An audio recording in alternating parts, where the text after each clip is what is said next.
찬양해 보게 됐습니다. 이 시간에 우리 하나님의 말씀 자리에 일어나셔서 출애굽기 25장 1절부터 10절까지 함께 교독하고 마지막 절은 함께 읽도록 하겠습니다.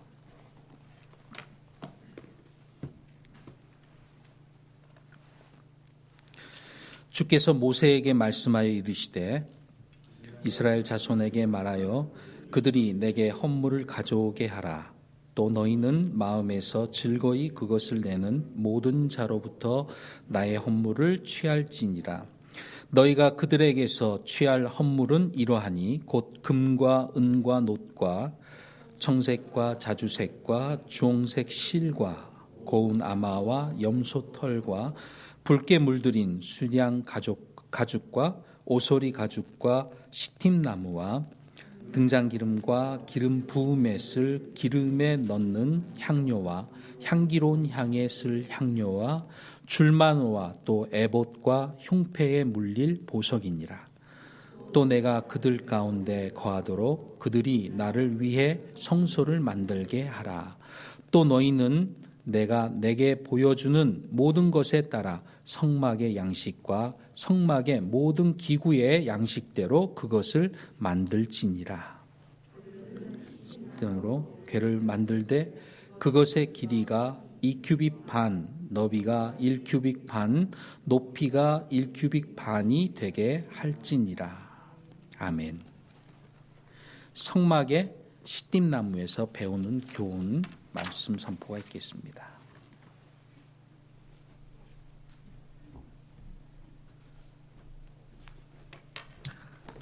우리 다 함께 기도드리고 하나님 말씀 듣겠습니다.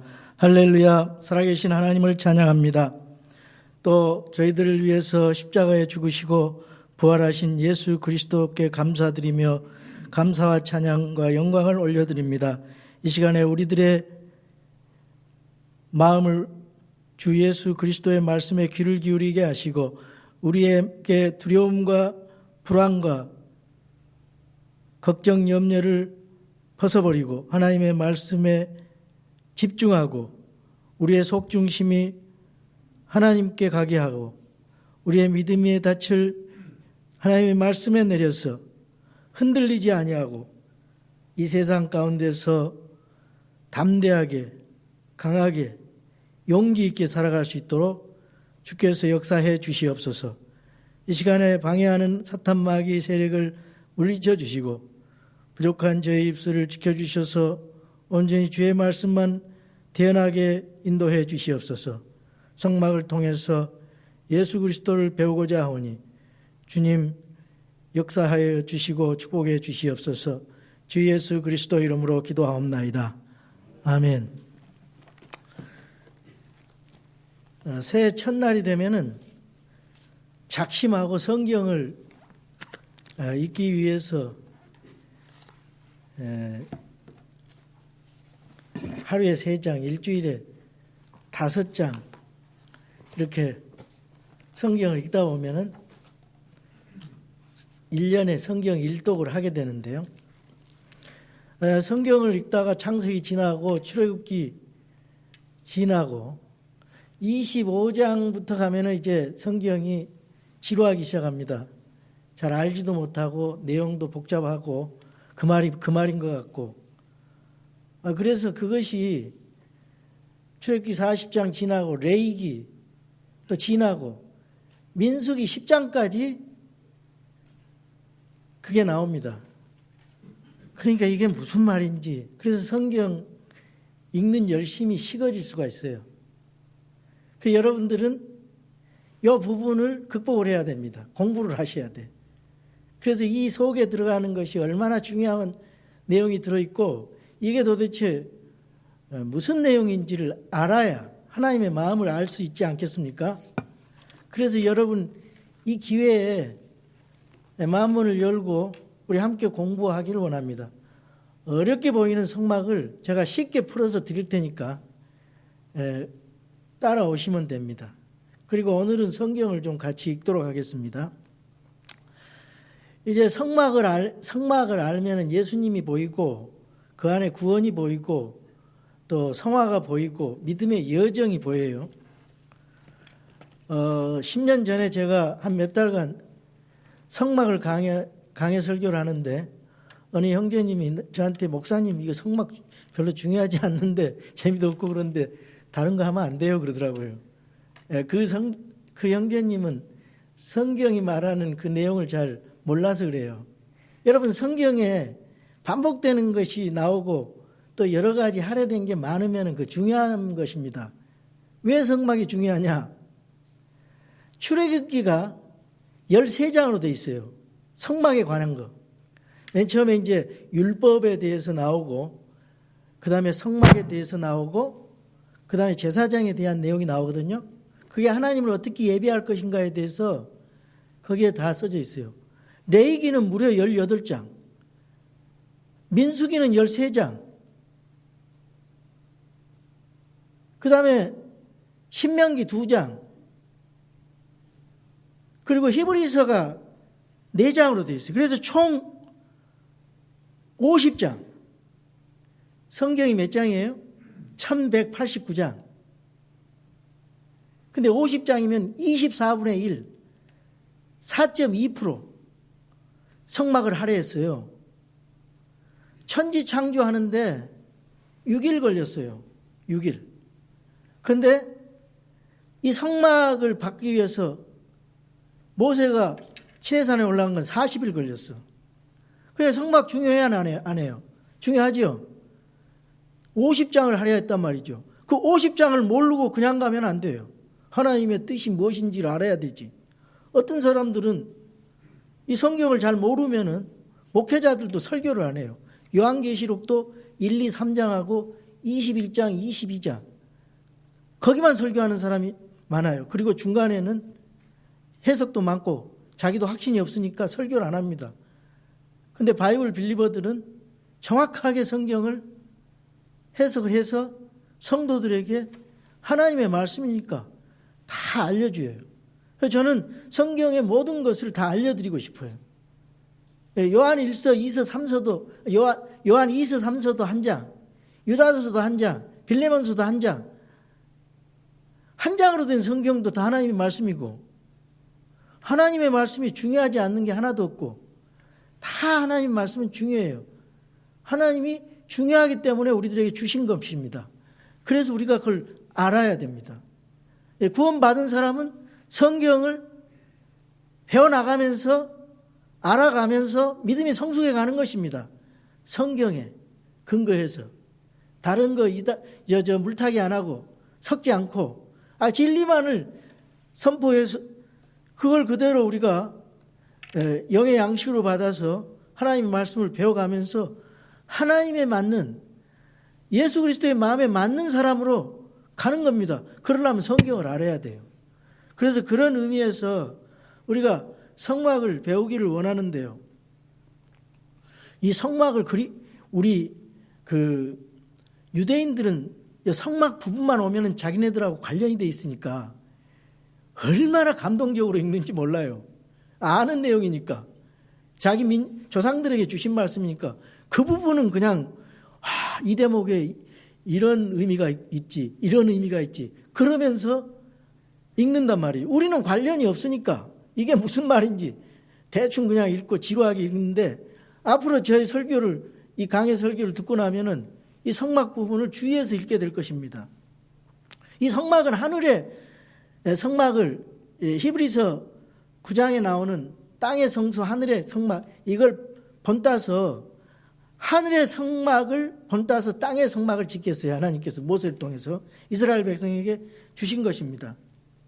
우리가 마태복음을 읽을 때 누가 누구를 낳고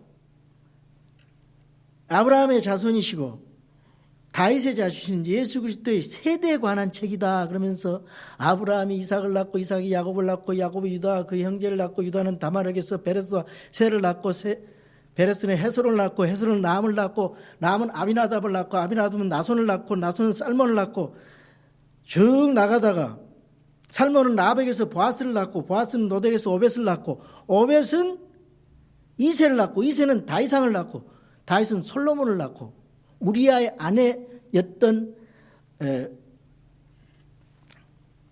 여자에게서 솔로몬을 낳고 이렇게 나가면 이게 뭔 소린지 처음 읽는 사람은 재미도 없어요. 낳고.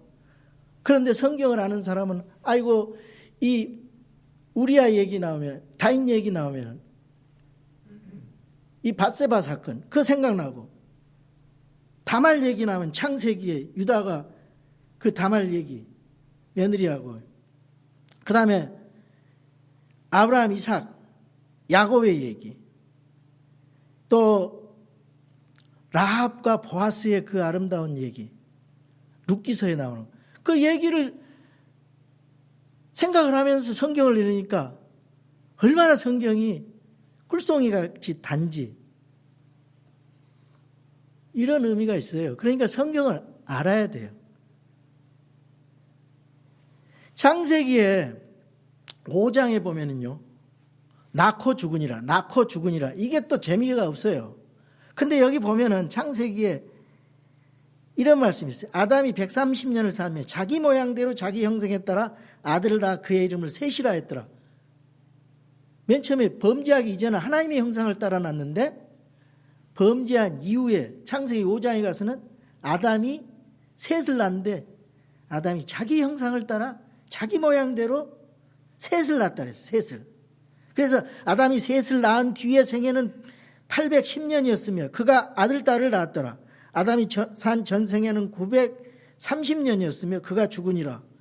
셋은 105년을 살며 에노스를 낳았고 에노스를 낳은 뒤 807년을 살며 아들 딸들을 낳았더라.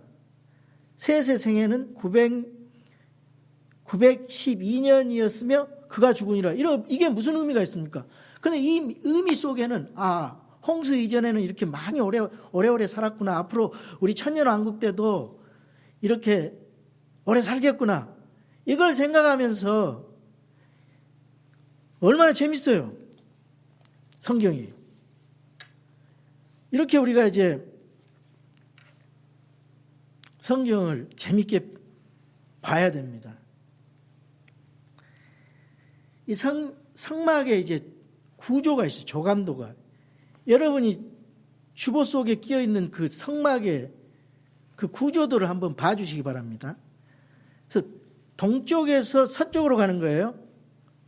이 성경은 서쪽에서 동쪽으로 설명을 하더라고요. 25장부터 언약궤 지성소의 언약궤부터 설명을 하는데 저는 구원의 그 단계 성화의 단계 쪽으로 동쪽에서 서쪽으로 갈 거예요.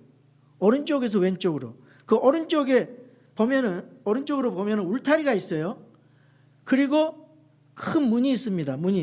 성막에 문이 있어요. 그리고 성막 문으로 들어가면 뜰이 보이죠? 그게 이제 그 성막 뜰에는 두 가지가 있어요. 뭐냐? 놋재단이 있어요. 놋재단. 그리고 물두멍이 있습니다. 그리고 뜰 지나서 그걸 성소라 그래요. 성소. 그 부분. 성소 안에는 무엇이 있습니까?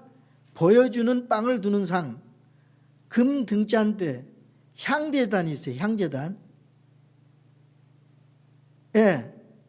그 다음에 성소와 지성소를 나누는데 휘장이 있습니다. 휘장. 그리고 뒤에 지성소가 있어요. 하나님의 임재가 나타나는 지성소 안에는 언약궤가 있어요.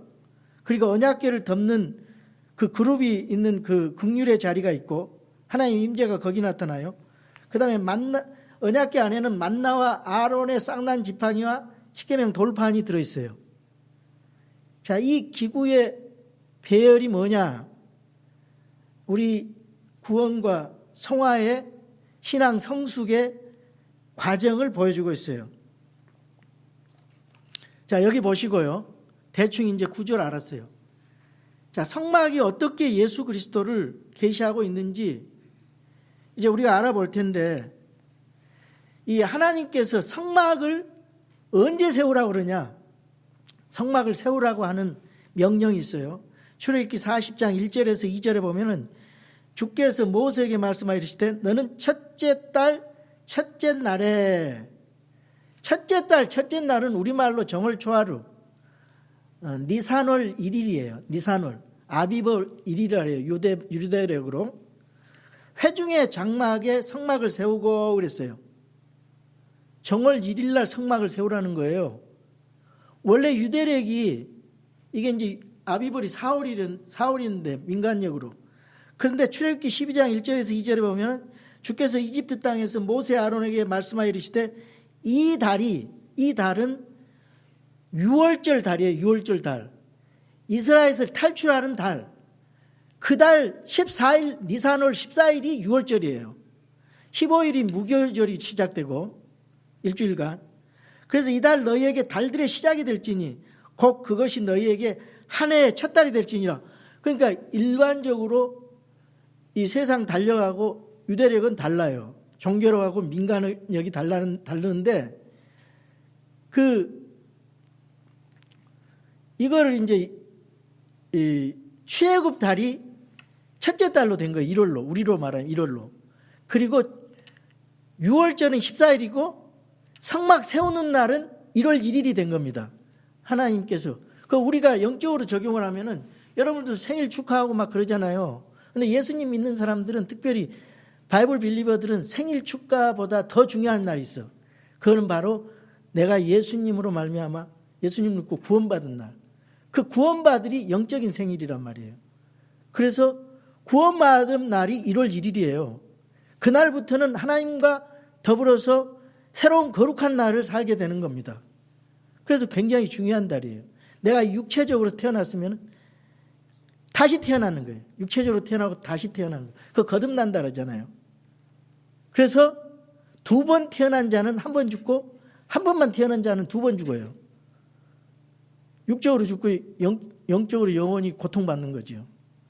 그래서 그런 의미가 있는 거예요. 그래서 사도 바울은 고린도전 후서 5장 17절에 이런 말씀을 해요. 그런즉 누구든지 그리스도 안에 있으면 새로운 창조물이라 이전 옛것들은 지나갔으니 보라 모든 것이 새롭게 되었도다. 우리는 새로운 창조물이라 이게. 예수님 안에서 거듭난 자는 새로운 창조물이에요. 과거에 옛것은 지나가고 그게 10살을 살았든 40살을 살았든 상관없어요. 진짜 하나님 앞에 귀중하게 카운트되는 건 예수님 믿고 난 다음부터 네가 어떻게 살았느냐 그거에 따라서 상이 주어져요. 여기 오늘 본문에 보면 특별히 본문에서 중요한 말이 8절입니다. 8절에 보면은 또 내가 그들 가운데 거하도록 그들이 나를 위해 성소를 만들게 하라 그랬습니다. 예. 하나님께서는 안 계신 곳이 없이 다 계세요. 그래서 특별히 하나님께서 이스라엘 백성을 만나러 임재하시겠다 이 말이에요. 세케나 그로리. 그 지성소에 임재하시겠다는 거예요. 긍휼이 자리에. 그래서 내가 함께 있겠다. 그걸 터버너클이라 그래요. 터버너클. 우리 예수님이 요한복음 1장 14절에 예수님에 대해서 사도 요한이 이렇게 말하죠. 말씀이 육신이 되어 우리 가운데 거하심에, 이 거하심에가 바로 내가 너희와 함께 거하심에, 그 터버너클이라고 말이에요. 하나님이 함께 하신다 그 말이에요. 우리가 그분의 영광을 보니 아버지의 독생하신 분의 영광이요 은혜와 진리가 충만하더라.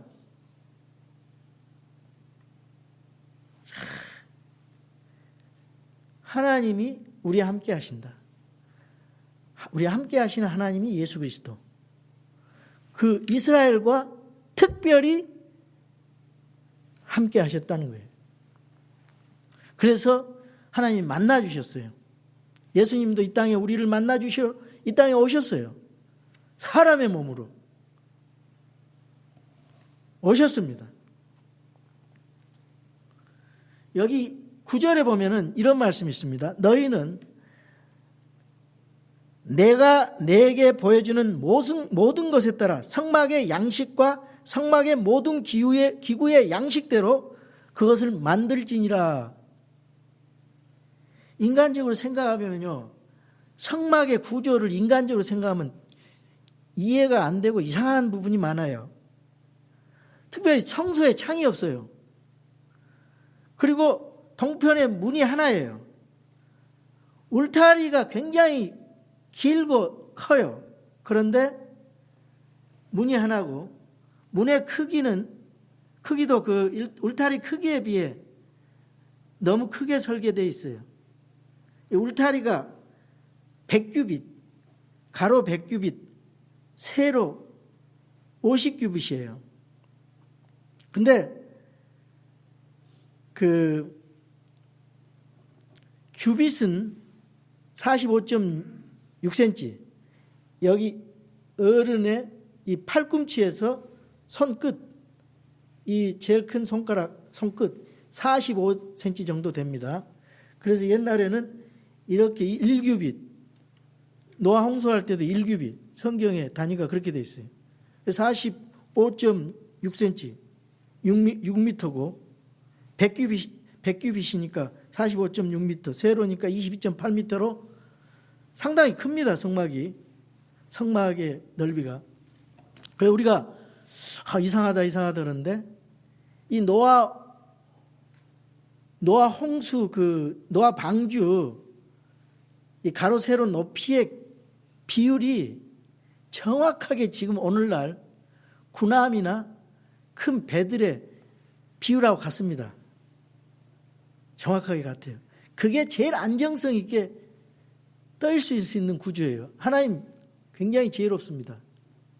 하나님이 다 미리 설계를 해놓으셨어. 그러니까 아무 소리 말고 너희들이 이상하게 봐도 그대로, 그 양식대로 그대로 해라. 그러니까 하나님께서는 명령하시고 성막 설계소를 준비하게 하시고 또 건축을 할 때 그대로 또 순종하게 하셔요. 세 번이나 똑같은 말을. 그래서 우리가 하나님 말씀을 그대로 순종하면은 우리에게 유익이 되고 복이 돼요. 인간적인 생각으로 이거 아닌데 이상하게 생각하면은 그거는 믿음이 없는 사람이라. 순종을 하라 그 말이에요. 순종. 이 성막의 재료를 이렇게 25장 1절에서 8절까지 이렇게 쭉 열거를 해야 돼요. 해놨어요. 그런데 이 성막의 재료를 보면서 이게 그냥 의미가 없는 게 아닙니다. 보세요.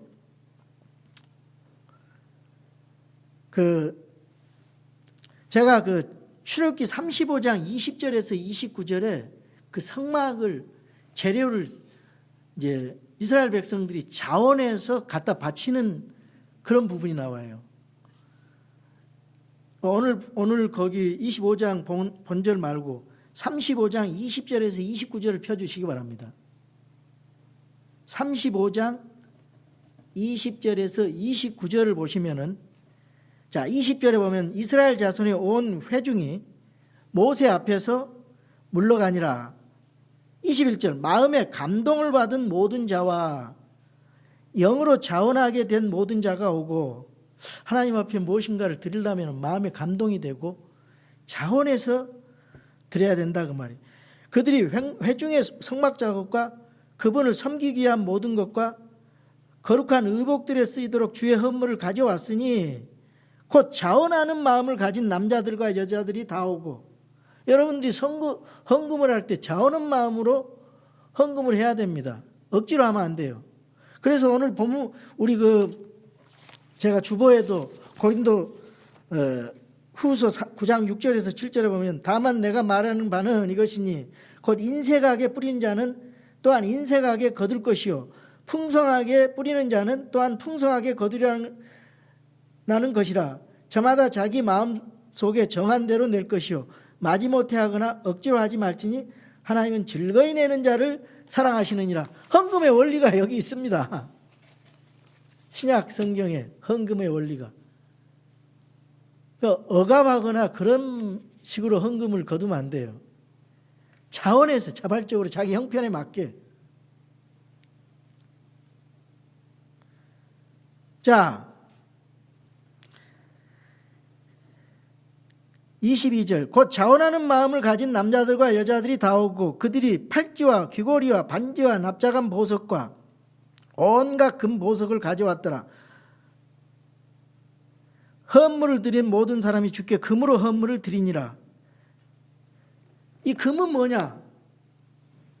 금은 존귀와 영광의 상징, 왕의 상징이에요. 금은 변하지 않아요. 하나님의 신성을 의미합니다. 은은 뭐냐? 은은 값을 지불하는 옛날에 돈으로 사용했습니다.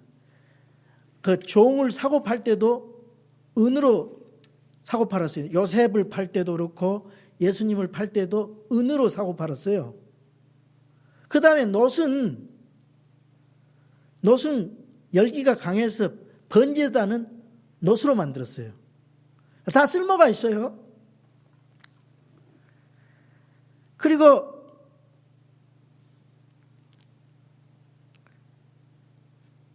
청색과 여기 헌물을 드린 모든 사람이 주께 금으로 헌물을 드리니라. 이 말씀을 내가 읽으면서 IMF 때 우리나라 사람들 대단하잖아요. 남들이 20년 걸릴 거 3년 안에 다 금붙이 집에서 자원해서 나라에다 바쳐가지고 IMF를 극복했잖아요. 돈 다 갚아가지고 3년 만에. 세상에 이런 백성이 없어요. 이런 나라가 없어. 그 생각이 나더라고요. 청색과 자주색과 주홍색실, 이 색깔 주의해 보세요. 이거 다 의미가 있어요. 예수님의 그 4가지 성품을 나타내는 거예요. 나중에 설명을 할 겁니다. 고운 아마실과 염소털과 순양의 붉은 가죽과 오소리 가죽이 있는 자도 다 그것들을 가져오고 은과 놋으로 헌물을 드린다도 다 주의 헌물을 가져왔으며 섬기는 일에 필요한 시띠나무가 있는 자도 다 그것들을 가져오고. 여기 시띠나무가 굉장히 많이 나옵니다. 시띠나무는 약방 감초처럼 성막의 자료에 거의 다 들어가요. 놋제단과 물두명만 빼놓고 거의 다 들어가요. 놋제단도 그 안에는 시띠나무로 들어가 있어요.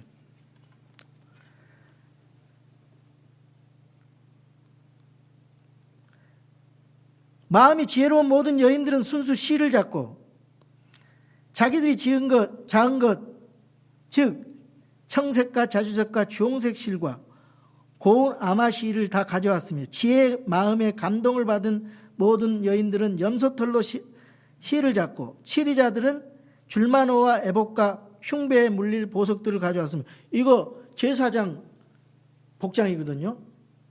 다 하나도 쓸모없이 다 필요한 겁니다.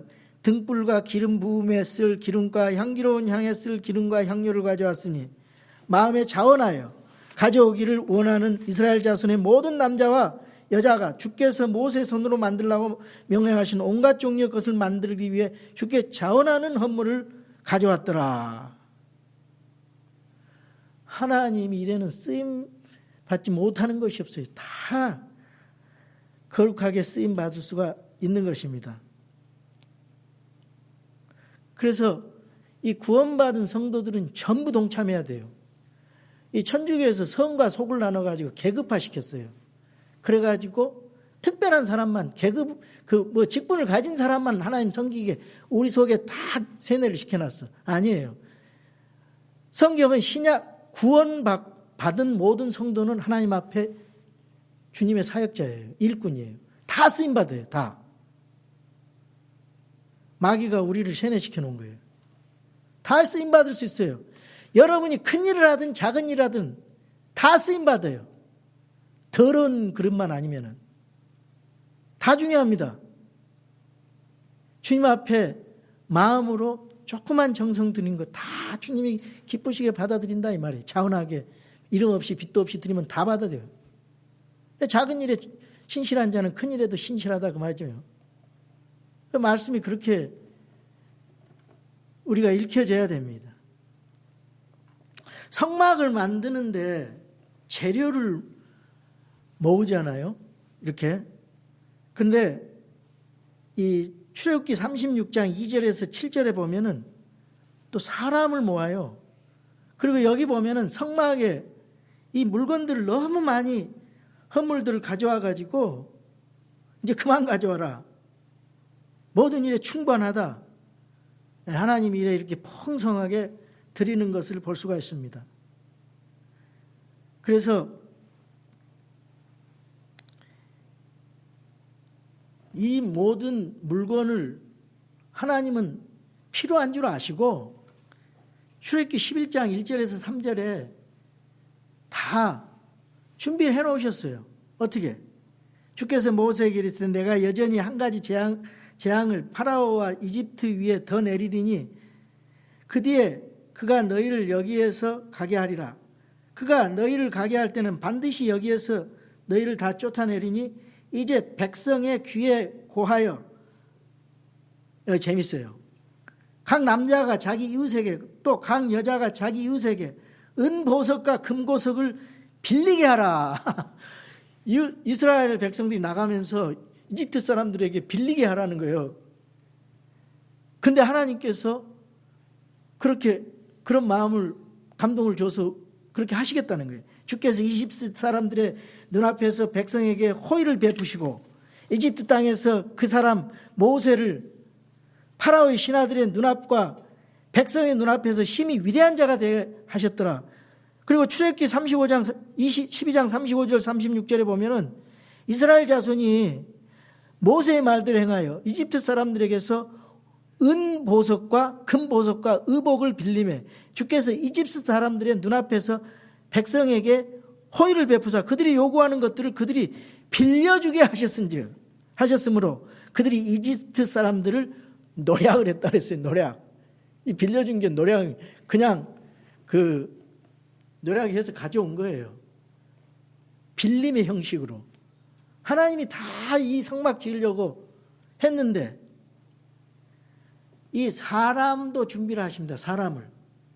출애굽기 31장 1절에서 11절에 보면 이렇게 돼 있어요. 주께서 모세에게 말씀하여 이르시되 보라 내가 유다 지파에 속한 훌의 손자 우리 아들 부살레를 지명하여 부르시고 훌의 손자 우리 아들 부살레를 지명하여 부르시고 지혜와 명철과 지식과 온갖 종류의 기술에서 하나님의 영으로 그를 충만하게 하며 정교한 일들을 고안하고 재능이 많은 그런 기술자들을 하나님이 다 불러 모으시게 했단 말이에요. 금과 은과 노수로 일하게 하며 보석을 깎아 물리고 나무에 새기게 하며 온갖 종류의 기술로 일하게 하였노라. 또 보라 내가 그와 함께 단지파에 속한 아이사막의 아들 아홀리압을 주었고 지혜로운 마음을 지닌 모든 사람의 마음에 지혜를 주어 그들이 내가 내게 명령한 모든 것을 만들게 하였으니 곧 회중의 성막과 증언궤와 그 위에 있는 극률의 자리와 성막의 모든 비품과 상과 그것의 비품과 순금 금잔대와 또 그것의 모든 비품과 분향제단과 번제 헌물제단과 그것의 모든 비품과 물두멍과 그것의 받침과 제사장의 직무로 섬길 때 입는 섬김의 예복 제사장 아론의 거룩한 의복들과 그의 아들들의 의복들과 기름 부음에 쓸 기름과 성소를 위한 향기로운 향이라. 그들은 내가 내게 명령한 모든 것에 따라 행할지니라. 재료를 준비하시고 사람을 준비해놨어요. 그런데 엉뚱한 사고가 발생해버렸어요. 이 출애굽기 32장에 보니까 모세가 시내산에 올라가서 40일 동안 밤낮으로 금식하고 하나님으로부터 십계명과 율법과 성막 설계도를 받을 때 모세가 없는 사이에 백성들이 금송아지를 만들어 놓고 아론과 함께 우상 숭배를 하는 사건이 발생하게 됩니다. 32장 1절에서 6절에 모세가 산에서 내려오는 것이 늦어지는 것을 백성이 보고는 함께 모여 아론에게 가서 그에게 이르되 일어나 우리를 위해 우리 앞에 갈 신들을 만들라. 인간의 본성에 신들을 섬기는 그런 마음이 있어. 죄성입니다. 죄성. 하나님 대신에 다른 죄성. 사탄이 이브에게 와가지고 이걸 먹는 말에는 신들과 같이 돼요. 그랬잖아요. 사람이 이 우상숭배의 그런 유혹 앞에 그냥 무너져 버려요. 자아숭배. 근데 베드로와 바울이 그 어느 섬에 갔는데 독사가 손가락을 물었어요. 그러니까 탈탈 털으니까 멀쩡하거든. 그러니까 토인들이 와가지고 우리의 신으로 모시겠다고 그러잖아요. 아니다, 나는 신이 아니다, 일어나라. 근데 헤롯은 신의 음성이요. 그러니까 자기가 신이 돼가지고 이 충이 먹어서 죽었잖아요. 많은 사람들이, 김일성이도 마찬가지, 어떤 목사들도 신격화, 이단 목사들도 신격화해요. 능력을 행하면 신격화시켜요. 막 추앙을 해요. 재림 예수다. 다 속아 넘어가는 거예요. 이단이 되는 겁니다. 사도 바울과 베드로는 그러지 말라. 나도 너희들과 똑같은 사람이다. 물리쳐버리잖아요.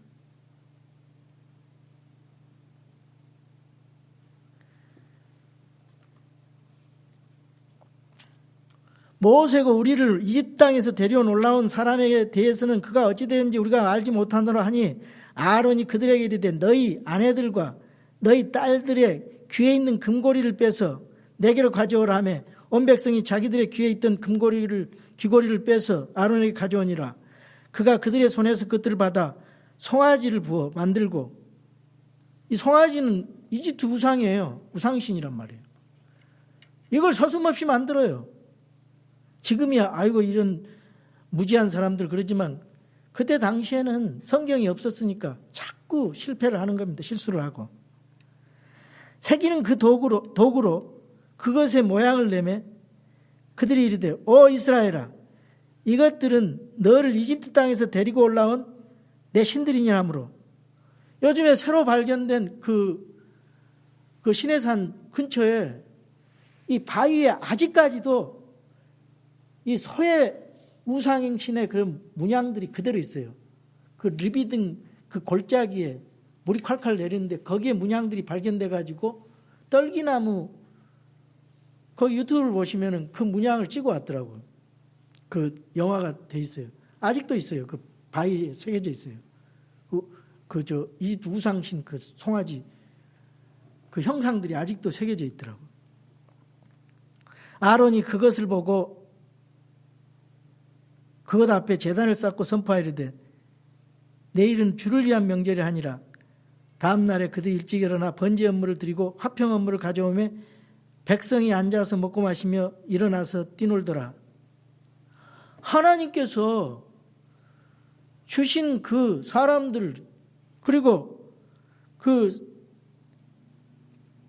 금은 보석을, 그 물건들을 성막 만드는데, 하나님 섬기는데 쓰라고 해놨는데 이거 엉뚱하게 다른데 우상 섬기는데 사용했다 이 말이에요. 그러니까 우리가 혹시 우리 삶 속에서 우리의 건강, 우리의 물질, 우리의 시간, 우리 재능을 하나님 섬기는데 사용이 돼야지, 얘 우상 섬기는데 하나님과 상관없는 일에 섬기는데 사용되면 안 된다 그 말이에요. 그래서 우리가 이제 이 성막의 구조를 알고 이제 앞으로 어떻게 성막의 재료들 그리고 기구들을 이해할 것인지 짧은 시간 내에 여러분들에게 말씀을 전하겠습니다. 여기 보면은요, 성막에 울타리와 문이 있어요. 문으로 들어가면은 놋제단이 나오고 그 다음에 물두멍이 나와요. 물두멍. 그 문이 하나라는 건 예수 그리스도 구원의 문이 하나다. 놋제단은 뭐냐? 예수님께서 대속의 헌물로 십자가에 죽으셨다. 그걸 말하는 거예요. 그럼 물두멍은 뭐냐? 구원받은 성도는 죄를 짓게 되는데 물동에서 손을 씻는 거는 구원받은 뒤에도 죄 지으면은 예수 그리스도의 십자가의 보혈의 피로 씻으라.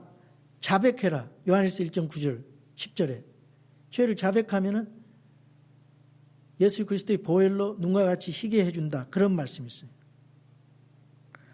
그리고 성소에 들어가면은 빵을 두는 상이 있어요. 빵을 두는 상. 생명의 빵 예수 그리스도. 금으로 된 등잔대 무엇입니까? 성령님 조명하심. 성령님의 조명하심. 향제단은 뭐예요? 요한계시록에 나오는 향을 올려드린다. 우리의 기도를 말하는 거예요. 언약궤는 하나님의 임재를 말하는 것입니다. 여러분, 우리가 지성소까지 가야 돼요. 그런데 우리 믿음이 항상 구원받은 걸로 족해요. 그래서 이 놋재단에서 머물러. 그래서 거기서 맨날 죄 짓고 회개하고 물두멍까지. 이 성소로 못 들어가요. 성소로. 하나님의 말씀과 성령의 충만함으로 이게 성화의 과정을 가서 믿음이 성장을 하고 지성소까지 들어가야 되는데 항상 거기서 머물면서 반복해서 그 지성소까지 가려는 노력이 없다 그 말이죠. 우리의 믿음의 현주소를 여러분 점검할 수가 있어요. 이걸 보고. 우리는 신앙이 계속해서 성숙해야 돼요. 이 모습을 보면서 계속 성숙해야 됩니다. 오늘 결론으로 시띠나무의 모든 성막의 재료가 시띠나무로 되어 있다고 그랬잖아요. 출애굽기 25장 10절에 보면 시띠나무로 궤를 만들고 그랬는데 모든 것을 시띠나무로 만들라 그랬어요. 자, 시띠나무는 뭐냐? 우리 개역성경에는 조각목이라고 번역이 되어 있던데 시띠나무는 광야에서 흔히 볼 수 있는 그런 나무입니다. 우리 쓸모없는 나무예요. 말라 비틀어지고 제목으로도 쓸 수가 없고. 그런데 이 시띠나무를 사용하라는 거예요. 시띠나무는 잘 생기지도 못하고 가늘고 뭐 별로 크지도 않고 흔히 볼 수 있는 거 그런 이 조각목 나무에 나무가 낮아요. 예, 그 나무를 사용하라는 거예요. 우리나라 본다면은 아카시아, 흔하디 흔한 아카시아 나무 같은 거. 쓸모없는 나무예요. 아카시아로 뭐를 하겠습니까? 그런데 하나님께서는 시띠나무를 사용하라. 성막의 모든 재료. 성막을 사용하려면 오히려 백향목이 어울립니다. 백향목은 때깔도 있고 보기도 좋고 아주 나무가 향기도 있고 귀족스럽고 냄새도 좋아요. 그런데 하나님은 백향목을 쓰지 아니하시고 시띠나무를 사용하셨다 그 말이에요. 자, 우리 시띠나무를 나무 그 입장에서 한번 생각을 해보시자고요. 시띠나무 입장에서 생각해 보면은 시띠나무가 성막의 재료로 쓰기 위해서는 몇 가지 단계를 거쳐야 되거든요. 그 어떤 단계를 거쳐야 될 것 같아요? 첫 번째, 선택을 해서 선택을 해가지고 잘라줘야 돼요. 잘림을 당해야 돼. 잘림을 당해야 돼요. 그래 일단은 잘랐었어. 그래 성소로 옮겨와가지고 작업을 하는데 이건 뭐냐? 세상에서 분리된다는 뜻이 있어요. 이 시띠나무가 잘리는 순간 죽은 것이고 이제 다른 용도로 사용해야 돼요. 이 시띠나무가 그 상태로는 쓸 수가 없어요. 그래서 시띠나무는 고통을 감수해야 됩니다. 두 번째 단계가 있어요. 이 잘라져 가지고 옮겨져서 껍질을 벗겨야 돼요. 껍질을. 나무 입장으로서는 너무 고통스럽죠. 껍질을 벗기니까. 껍질을 벗긴다는 건 뭐냐면은 광야에서 먼지라든가 상책이라든가 광야에 지저분한 더러운 그런 오물들이 있을 거란 말이에요. 그거를 껍질을 벗겨 가지고 이제 사용을 해야 된다 이 말이에요. 그 껍질이란 건 뭐냐? 이 세상에 세속화되고 세상 가치 기준과 세상 그런 걸로 생각들로 세속화된 때 묻은 것들, 그걸 껍질을 벗기라 이거 말이에요. 껍질을 벗기는 거. 때 벗기는데 아프잖아요. 고통스럽습니다. 이 목에 때 벗기는데 상당히 고통스러워. 그런데 이 때를 벗겨내야 돼. 그 예수 그리스도로 덧입어야 돼. 에베소 4장 22절에 24절에 보니까 보라, 이전 행실에 관하여는 너희가 속이는 것으로 가득한 욕심들에 따라 부패한 옛사람을 벗어버릴 것을 가르침을 받았으니 너희의 생각의 영 속에서 새롭게 되라. 또 너희가 하나님을 따라 의와 참된 거룩함으로 창조된 새 사람을 입으라. 옛사람을 버리고 그리스도로 새 사람을 입으라. 껍질 벗기기. 그 다음에 세 번째로 말리는 과정이 있습니다. 말려요. 껍질을 벗겨도 아직 수분이 남아있거든요. 그 말려야 돼. 말려서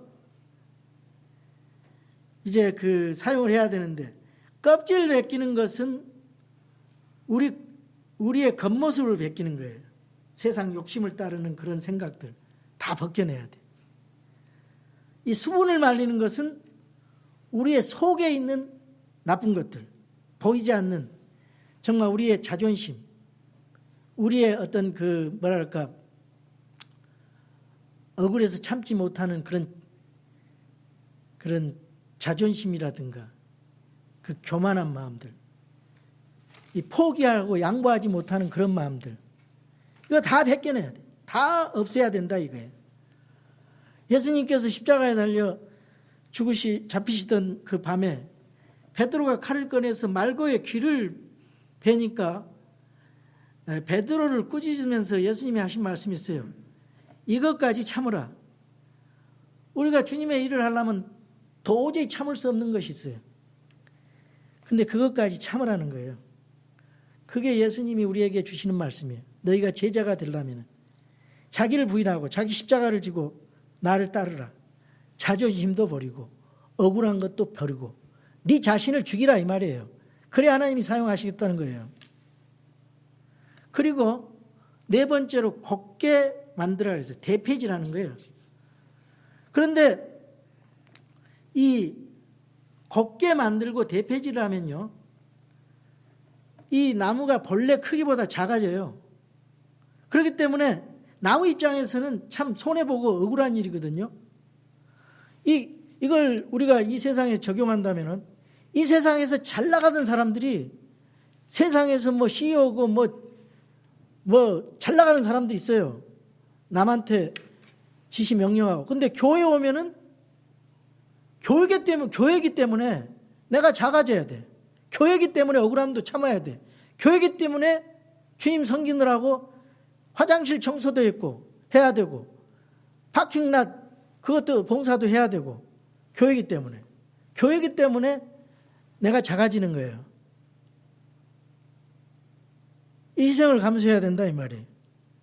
억울한 일도 참고 양보하는 거예요. 내가 절제할 수도 있고 절제하면서 이해하고 양보하고. 근데 이 시띠나무가 대폐질을 해서 이제 왜 시띠나무를 써야 되냐? 이 널빤 그 성막 그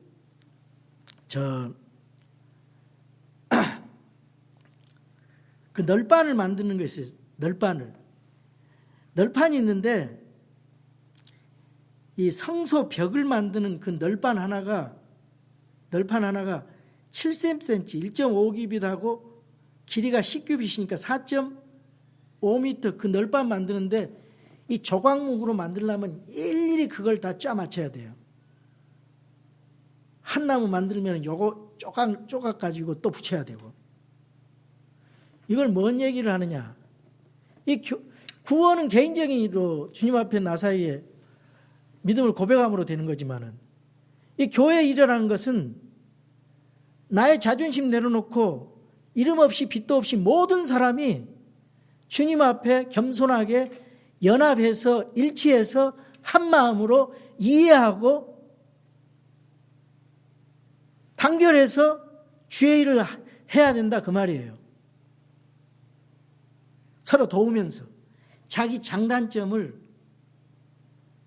있는 사람은 같이 일하면은 잘 일을 안 하려고, 단점 있는 사람들은 그거를 자존심이 상해서 안 하려고, 자기 장점으로 상대방 단점을 가리게 되면 억울해서 안 하려고, 그런 심리가 존재하는 것입니다. 그래서 주의 일을 하기가 인간적인 생각을 하면 못합니다. 그런데 우리 신약교회는요, 모든 성도들이 다 회원으로서 모든 일에 협조합니다. 우리 미국 교회 보니까 모든 일에 다 협조해서 다 교회 일이니까, 주님의 일이니까 하면서 다 나와. 잘 몰라도 다 장례식에 나오고, 서로 몰라도 교회 일이니까 하면서 결혼식에도 참석하고 축하해주고 슬퍼해주고, 이런 일들을 보면서 하나님의 일은 참 이렇게 서로 단결해서 또 양보해서 되는 것이구나, 이걸 깨닫게 됩니다. 우리 가정생활도 결혼생활도 부부생활도 마찬가지예요. 서로 자기 길들이라고 군기 잡으려고 그렇게 하면은 안 되고, 서로 이렇게 섬기면서 마치 우리가 합창하듯이 드러나지 않고 모나지 않고 자기를 드러내지 않고 주의 일에 그냥 섬기면서 봉사하는 것입니다. 그래서 그러기 위해서는 예수님을 닮아가야 돼요. 예수님의 겸손의 마음, 예수님의 인내의 마음, 예수님의 용서의 마음, 예수님의 낮아지는 마음, 예수님의 이해하는 마음, 포용하는 마음, 넓은 마음, 이걸 배우셔야 돼요. 그런데 교회가 그게 제일 안 돼요. 왜냐하면 잘못 배웠기 때문에. 그런데 주님을 배운 사람들은 그걸 해서 교회가 아름다운 교회, 주님의 교회가 될 수 있어요. 그리고 마지막 단계가 있는데 정금으로 입혀지는 단계인데요. 이거는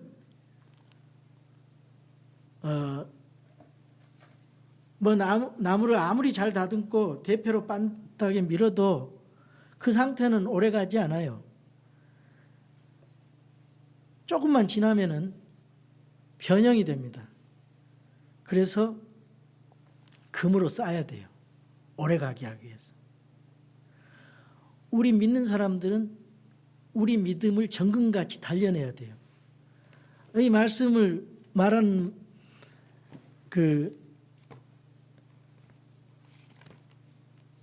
지지하는 말씀이 신약에 나와 있어요. 신약의 베드로후서 1장 4절에서 7절이 그 말씀이에요. 그것들로 말미암아 지극히 크고 보배로운 약속들이 우리에게 주어졌나니 이것은 너희가 이 약속들을 힘입어 정욕으로 인해 세상에 있게 된 썩을 것을 피하여 하나님의 본성에 참하는 자가 되게 하려 함이니라. 이것과 더불어 구원받은 사람들이 열심을 다하여 너희 믿음의 덕의 지식을, 지식의 절제를, 절제의 인내를, 인내의 경건을, 경건의 형제의 친절을, 형제의 친절에 사랑을 더하라. 믿음의 성장의 단계입니다. 성령 충만한 열매로 우리가 그렇게 살아가야 돼요. 여러분, 이 시띠나무의 교훈을 통해서 우리에게 있던 옛사람 껍질을 다 벗겨버리고 우리 속에 있는 나쁜 습관들, 생각들, 양보하기 싫고 포기하기 싫은 그런 자존심, 억울함, 그것 다 벗겨내야 돼요. 그래야 하나님 앞에 사용받을 수 있어요. 그리고 정금 같은 믿음으로 덧입혀져야 돼요. 하나님께서 온전하게 사용할 수 있어요. 사용하실 수 있어요. 우리 성도들 시띠나무의 교훈을 통해서 우리 하나님 앞에 구원받은 성도들이